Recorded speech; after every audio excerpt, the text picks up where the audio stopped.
En principal, Monsieur le député de Terrebonne. Merci, Monsieur le Président. Le ministre des Relations intergouvernementales vient de signer une nouvelle entente avec la Fédération des communautés francophones et acadiennes afin de renforcer la collaboration entre les citoyens francophones du reste du Canada. Les sommes mises à la disposition des communautés demeurent trop faibles pour soutenir de véritables programmes d'échange et avoir un véritable impact sur les objectifs visés. Le gouvernement entend-il, dans l'occasion du 400e anniversaire de Québec, augmenter ses ressources de programmes d'échange jeunesse pour mieux permettre aux jeunes francophones hors Québec de visiter notre province lors de cet événement? Madame la ministre. Monsieur le ministre.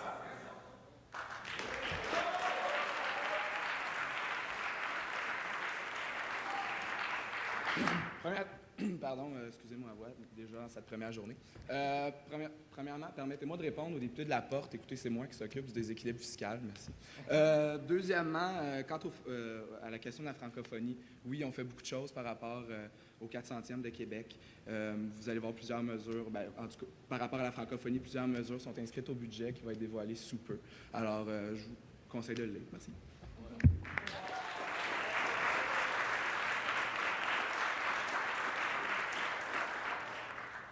Principal, Madame la députée de Notre-Dame-de-Grâce. Merci. J'aimerais simplement savoir quelles mesures spécifiques le ministre mettra-t-il en place pour faire en sorte que la Gaspésie demeure une destination prisée des touristes?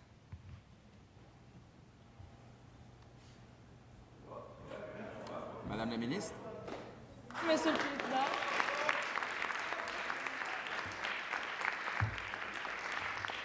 Merci, Monsieur le Président.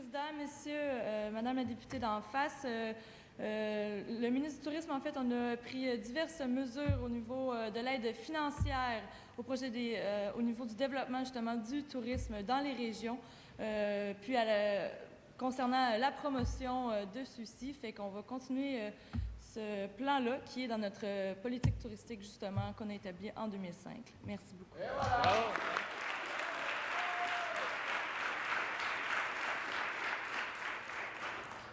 En question principale, Madame la députée de Chaumédé. Monsieur le Président, le ministre des Loisirs et des Sports compte encourager l'activité physique dans la vie de tous les jours pour assurer la santé des Québécois et un avenir prospère à nos collectivités. Pourtant, il y a multiplication des casinos en territoire autochtone, ce qui contribue à la sédentarité des Québécois. Pourquoi le ministre des Affaires autochtones contredit-il son collègue des Loisirs et des Sports en tolérant l'explosion du nombre de casinos sur le territoire autochtone? Merci. Madame la ministre.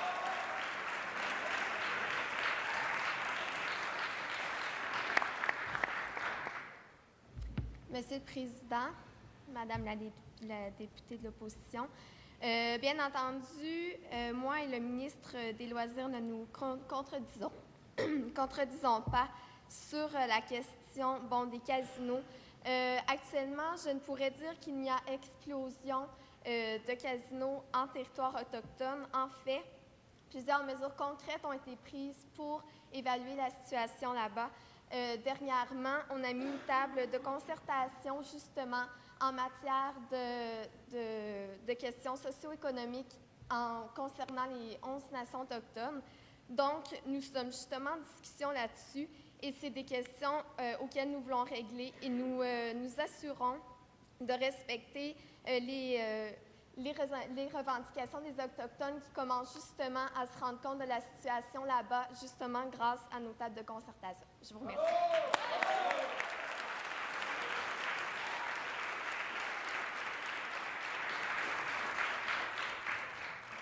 En principal, Monsieur le député de Richemont. Merci, Monsieur le Président. Alors, on assiste depuis quelques années à un déplacement des centres de décision de la fonction publique vers les grands centres, notamment Montréal. À titre d'exemple, on note les pressions qui ont été exercées afin de relocaliser les filiales de la SGF dans la métropole. Alors, j'aimerais connaître la position du ministre des Affaires municipales et de la métropole face à ce phénomène. Merci. Monsieur le ministre.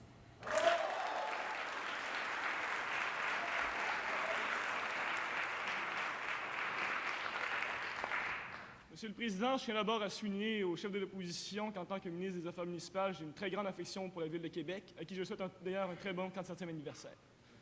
Pour ce qui est de la supposée exode des centres de décision vers Montréal, il faut quand même tenir compte d'une réalité démographique qui existe au Québec.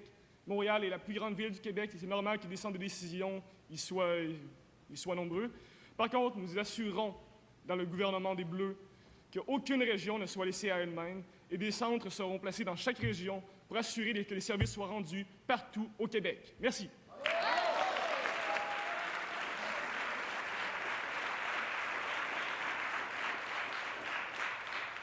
En principal, Monsieur le député de Westmount-Saint-Louis.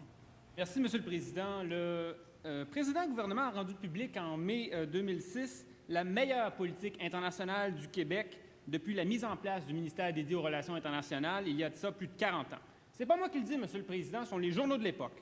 Dans cette politique, le Québec parlait sur toutes les tribunes de l'augmentation de sa présence en Chine, l'ouverture d'un bureau en Inde, l'ouverture d'un bureau au Brésil.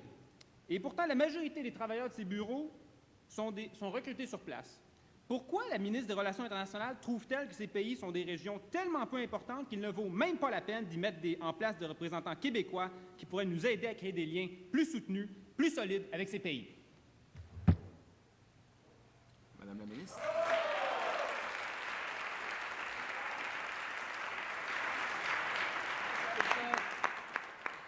Monsieur le Président, j'aimerais profiter de l'occasion qui m'est donnée pour remercier les gens de Berthier qui m'ont fait confiance pour une deuxième fois.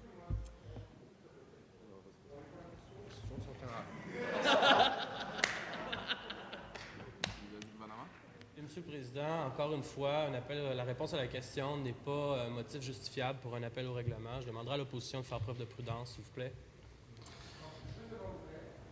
Du gouvernement de faire respecter l'article 61 dans tous ses alinéas. Je vous remercie.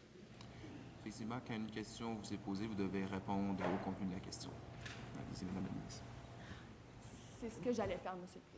Donc, concernant la présence du Québec en Inde et en Chine, je trouve qu'en fait que le député de Westmount-Saint-Louis est un peu contradictoire dans sa question, parce qu'effectivement, on a augmenté notre présence en Chine et en Inde, et très rapidement, les Rouges vont se rendre compte que cette présence va continuer d'augmenter, parce que plus d'un demi-million de dollars va être investi dans les pays émergents très prochainement. Merci, Monsieur le Président. Bravo!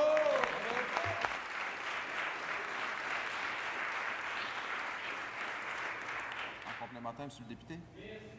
Président, il n'y a pas d'employés recrutés au Québec sur ces bureaux.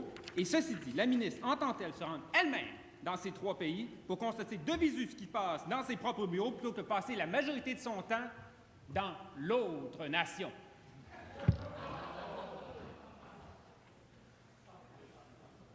Madame la ministre.